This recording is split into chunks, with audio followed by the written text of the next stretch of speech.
কাঁচা আম ফুরিয়ে যাওয়ার আগেই এই ম্যাঙ্গো বার রেসিপিটা তৈরি করে নিন। বাচ্চা বড় সবাই পছন্দ করবে এমন একটা রেসিপি, নামি দামি ব্র্যান্ডকেও হার মানিয়ে দিবে। রোদে শুকানোর ঝামেলা ছাড়াই মাত্র 10 মিনিটে তৈরি করে নিন মজাদার এই ম্যাঙ্গো রেসিপি। চলুন মূল রেসিপিতে যাওয়া যাক। সবার প্রথমেই আমি কাঁচা আম নিয়ে নিলাম। এগুলো আমাদের গাছের কাঁচা আম। দেখেন মাশাআল্লাহ খুবই সুন্দর। তো কাঁচা আম আসলে ছেলা কাটা আমরা সবাই জানি, তারপরেও নিজের গাছের আম বলে কথা, একটু স্মৃতি হিসেবে না রাখলেই না। তো যার কারণে আমি একটু ভিডিও করে নিলাম আর কি। এভাবেই এক এক করে পটেটো পিলার দিয়ে আমি সবগুলোর খোসা ছাড়িয়ে নিব। আপনারা চাইলে বটি বা ছুরির সাহায্যেও এটা করতে পারেন, বাট আমার মনে হয় যে পটেটো পিলার দিয়ে করলে সময়ও বাঁচে আর খুব সহজে করে নেওয়া যায়। এতেও আমি সবগুলো আমেরই খোসা ছাড়িয়ে নিয়েছি। এখন কেটে নেওয়ার পালা। আপনারা চাইলে ছুরি বা পটেটো পিলারের সাহায্যেও আমটাকে ছাড়িয়ে নিতে পারবেন, বাট আমি বটি দিয়েই বেশি স্বাচ্ছন্দ্য বোধ করি, তো তাই সেভাবেই করলাম। আর আটিটা একটু শক্ত হয়ে গিয়েছে, তার কারণে আমি চেষ্টা করছিলাম আটিটা সহ নেওয়া যায় কিনা। তো শেষমেশ দেখে কি করা যায়। তো এর মধ্যে আমি আমগুলো এভাবে কেটে করে ছোট ছোট করে স্লাইস করে নিয়েছি। আপনারা আপনাদের পছন্দ মতো কেটে নিতে পারেন। এটা আমার কাটা হয়ে গেছে। আমি 2-1টা বড়া নিয়েছি, বাকিগুলো আসলে ফেলে দিয়েছি। আর আমাদের গাছের আমগুলো কাঁচা থাকতে এত টক হয় যে কি বলবো। তো পেকে গেলে আবার কিন্তু খুবই মিষ্টি। আর এই তো আমি এখন একটু ভালো করে ধুয়ে নিলাম, যেহেতু আমার খোসাটা একটু কালো হয়ে গিয়েছে। আমি অনেকক্ষণ ধরে করছিলাম, তো যার কারণে আর কি। তো আমগুলো আমি সেদ্ধতে বসিয়ে দিয়েছি। আর সাথে আমি আরেকটা আম অ্যাড করেছি, ওইটাও দেখলাম যে একটু কালার চলে এসেছে। আসলে কয়েকটা দিন রাখলে হয়তো আমি আমগুলো পাকিয়ে খেতে পারতাম, বাট ম্যাঙ্গো বার খাওয়ার আসলে লোভটা আমি সামলাতে পারিনি। তো যার কারণে ম্যাঙ্গো বার তৈরি করার জন্যই আমি মেনলি এই প্রসেসটা করলাম আর কি। আমার বাচ্চারাও খুব পছন্দ করে খেতে, আর আমারও বিশেষ করে খুবই পছন্দের, তো যার কারণে আমি এটা করে নিচ্ছি। তো আমগুলো প্রায় হয়ে এসেছে, আর একটু হলেই আমি নামিয়ে নেব। এখনই প্রায় সেদ্ধ হয়ে গেছে, আর 2-1 মিনিট ওয়েট করলেই হয়ে যাবে।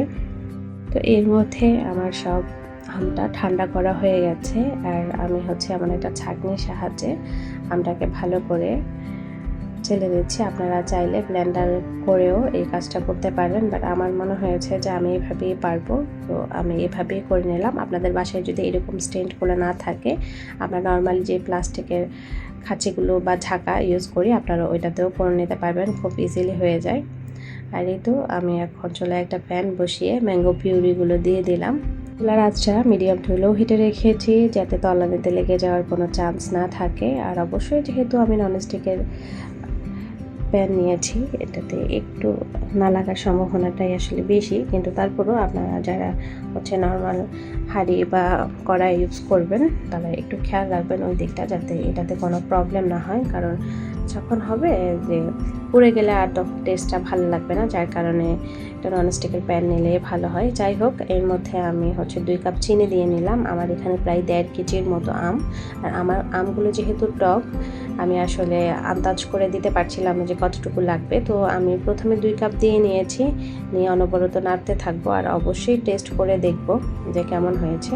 তো টেস্ট করার পর আমার মনে হলো যে ম্যাঙ্গো বার হিসেবে এটা একটু কম মিষ্টি, আরও 1 কাপ চিনি লাগবে। তো 1 কাপ থেকে সামান্য একটু কমই আমি এখানে চিনি দিয়েছি।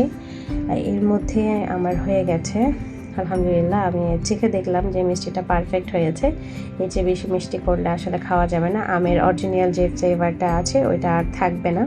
তো আমের ফ্লেভারটা রাখার জন্য আপনাদের অবশ্যই চিনিটা ব্যালেন্স করে দিতে হবে। আপনারা আপনাদের স্বাদ অনুযায়ী ব্যালেন্স করে চিনিটা দিয়ে নেবেন। আমার পিউরিটা যেহেতু এখনও ফুটে আসেনি, আমি ফুটে আসা পর্যন্ত অপেক্ষা করছি। এই তো এর মধ্যে একটু একটু বলক আসা শুরু করেছে, আশা করি আপনারা দেখতেই পাচ্ছেন। আর এ পর্যায়ে এসে একদম নাড়ানোটা থামানো যাবে না, অনবরতই নাড়তে থাকতে হবে। আর আমি এখানে একটু করে লবণ দিয়ে নিলাম। আপনারা আপনাদের টেস্ট অনুযায়ী লবণটা অ্যাড করবেন। তো আমি চেক করে দেখলাম যে লবণটা পারফেক্টলি আছে, তো যার কারণে আমি আর এখানে অ্যাড করলাম না, আমার এটাতেই হয়ে যাবে। আর এটা আমি অনবরত এভাবেই নাড়তে থাকবো এটা হয়ে আসা পর্যন্ত। এটার পানিটা যতক্ষণ না টেনে এটা একদম আঠালো হয়ে আসছে। আর দেখেন এর মধ্যে পানিটা অনেকটাই টেনে গিয়েছে। এখন আমি এখানে দিব 2 চামচ সিরকা বা ভিনেগার, যে যেটাই বলেন। এটা একদমই অপশনাল, আপনাদের হাতের কাছে থাকলে দিবেন, আর না থাকলে দেওয়ার কোনো দরকার নাই। এতে স্বাদের কোনো হেরফের হবে না বা সংরক্ষণেরও কোনো হেরফের হবে না। আমার বাসায় ছিল তাই আমি অ্যাড করলাম।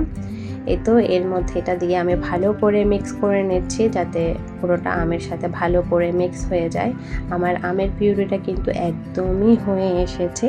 এর মাঝখানে আমি একটু সামান্য ফুড কালার ইউজ করব, আপনারা চাইলে ইউজ করতে পারেন। আমার বাসায় কালারটা ছিল, তো তাই আমি ভাবলাম যে একটু কালারফুল হবে, যার কারণে আমি ফুড কালারটা অ্যাড করলাম। আপনাদের হাতের নাগালে যদি না থাকে আপনারা নর্মালি এটা এভাবেই রাখতে পারবেন। নর্মালের কালারটাও খুব ভালো আসে। আমি যেহেতু 2বার করেছি আর কি, নর্মালি একবার করা হয়েছে, তো ভাবলাম এটা একটু কালার করে করি আর কি। বাচ্চাদের জন্য যেহেতু করছি বিশেষ করে, তো কালারফুল হলে একটু বাচ্চাদের ভালো লাগবে। তো আমি ফুড কালারটা একটু বেশি দিয়ে দিয়েছি, আর একটু কম দিলে হয়তো পারফেক্ট অরেঞ্জ কালারটা আসতো, বাট আমার আসলে মাথায় আসেনি ওইটা, তো যার কারণে একটু ভুল হয়ে গিয়েছে আর কি। তো আপনারা আপনাদের আসলে ব্যালেন্স বুঝে এটা দিবেন। তো এর মধ্যেই আমার এটা হয়ে গিয়েছে, আর আমার এটা দেখেন প্যান থেকে একদমই ছেড়ে দিচ্ছে। আর এটা আমি অনবরত নেড়ে ভালো করে মিশিয়ে নিচ্ছি। আপনারা হয়তো এর ঘনত্বটা দেখে বুঝতেই পারছেন যে এটা কতটা পারফেক্ট হয়েছে, আলহামদুলিল্লাহ। আর দেখেন আমি যতবারই নাড়ছি এটা প্যানের গায়ে থেকে ছেড়ে ছেড়ে দিচ্ছে, তো তখনই বুঝতে হবে যে আমাদের পুরো পিউরিটা হয়ে গিয়েছে। দেখেন আমি আপনাদেরকে ভালো করে কাছ থেকে দেখিয়ে দিলাম, এটা কিন্তু একদমই গায়ে লেগে থাকছে না, খুব ইজিলি এটাকে ছাড়ানো যাচ্ছে। তো এখন বুঝতে হবে যে এটা পারফেক্টলি হয়ে গেছে। তো আমি চুলার ফ্লেমটা অফ করে দিলাম, আর এখন একটা থালাতে এটা ঢেলে দেব। তো আমি আমার পছন্দ মতো একটা কাঁচ করানো নিয়ে নিলাম। আপনারা চাইলে প্লেন থালাও ইউজ করতে পারেন, বাট আমার এই ফুলটা যখন ওঠে মানে দেখতে খুবই সুন্দর লাগে, যার কারণে আমি এটা ইউজ করলাম। আর এখানে সামান্য একটু সরিষার তেল দিয়ে দিলাম, আপনারা চাইলে না দিলেও চলবে, বাট সরিষার তেলটা দিলে খুব ইজিলি এটা উঠে যায়। আর এই তো দেখেন পিউরিটা মাশাআল্লাহ কালারটাও কত সুন্দর এসেছে আর কতটা ঘন হয়েছে। তো এখন আমি একটা স্প্যাচুলার সাহায্যে আস্তে আস্তে এটা ছড়িয়ে দিব। আপনারা যেভাবে ছড়িয়ে দিতে পছন্দ করেন সেভাবেই এটা করে নিতে পারেন। তো এটা যেহেতু গরম, একদম গরম অবস্থায় এটা করতে হবে, তো যার কারণে আমি স্প্যাচুলা দিয়েই করে নিচ্ছি। স্প্যাচুলা দিয়ে খুব সুন্দর করে উপরটা প্লেন হয়ে যায়, যার কারণে আমি অন্য কোনো কিছু এখানে ইউজ করলাম না। আর আশা করি বুঝতেই পারছেন এটা নামানোর সাথে সাথেই জমে যাচ্ছে, যার কারণে আমি খুব তাড়াহুড়ো করছি। তো এভাবে আসলে করলে আপনারা দেখবেন যে 10 থেকে 20 মিনিট পরে আপনারা এটা পুরোটাই জমে যাবে। তো এটাও আমি পরদিন সকালে এটাকে মোল্ড আউট করছি। দেখেন মাশাআল্লাহ কি সুন্দর করে এটা শুকিয়ে গেছে আর খুব সহজেই গায়ে থেকে ছেড়ে দিয়েছে। আর আমার ছোট ইঁদুরটা মানে আমার ছোট ছেলে দেখেন ওই পাশ থেকে একটু করে ছিঁড়ে নিয়েও চলে গিয়েছে, এটা তার এতটা পছন্দের। আমি এর আগেও একটা বানিয়েছিলাম, ওইটা শেষ হয়ে গেছে, তো ভাবলাম যে এটা অনেক দিন রাখবো আর কি, লুকিয়ে লুকিয়ে রাখবো। বাট আমার বাচ্চা মাশাআল্লাহ খুব বেশি পছন্দ করে, আমার 2 ছেলেই আর টক মিষ্টি এসব খেতে খুব বেশি পছন্দ করে। বিশেষ করে কোনো আচার বা আমের কোনো আমসত্ত্ব বা ম্যাঙ্গো বার ওরা খুব বেশি ভালোবাসে, যার কারণে আমার করা হয় আর কি, অনেকটা বেশি পরিমাণে করা হয়।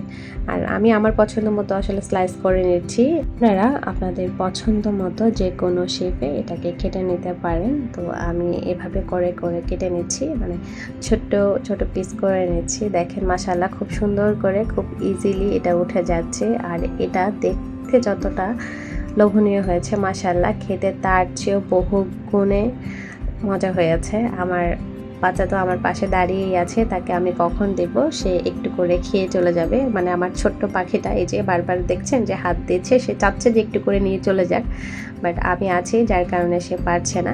আমি বলেছি ওকে যে আমি ভিডিও করছি, তোমাকে একটু পরেই দিব। যে প্রথম স্লাইসটা কেটে ওকে দিয়ে দিলাম, সে দাঁড়িয়ে আছে, বললো যে আমাকে এক পিস দাও আমি চলে যাব। তো আমি ছোট্ট করেই ওকে একটা কেটে দিলাম, কিন্তু সে তো যাওয়ার পাত্রই না, সে ওইদিকে দাঁড়িয়ে আছে আমার পাশেই আর বক বক করছে। কিন্তু ওই ভয়েসটা তো আসলে আমি রাখতে পারলাম না, যেহেতু আমি একটা রেসিপি ভিডিও করছি। আর এই যে দেখেন আমার পাখিটা নিয়ে চলে যাচ্ছে, এতটাই মজা হয়েছে। আমার আজকের রেসিপিটা আপনাদের কাছে কেমন লাগলো অবশ্যই একটা লাইক কমেন্ট করে জানাতে ভুলবেন না। আমার চ্যানেলে নতুন হয়ে থাকলে আমার চ্যানেলটা সাবস্ক্রাইব করে অবশ্যই অল অপশন বাটনটা ক্লিক করে রাখবেন, যাতে আমি যখনই ভিডিও দিই আপনাদের কাছে নোটিফিকেশন পৌঁছে যায়, আপনারা আপনাদের সময় সুযোগ বুঝে দেখে নিতে পারেন। আজকের মতো এখান থেকেই বিদায় নিচ্ছি। সবাই ভালো থাকবেন, সুস্থ থাকবেন, দেখা হবে নেক্সট কোনো ভিডিওতে। হাফেজ, আসসালামু আলাইকুম।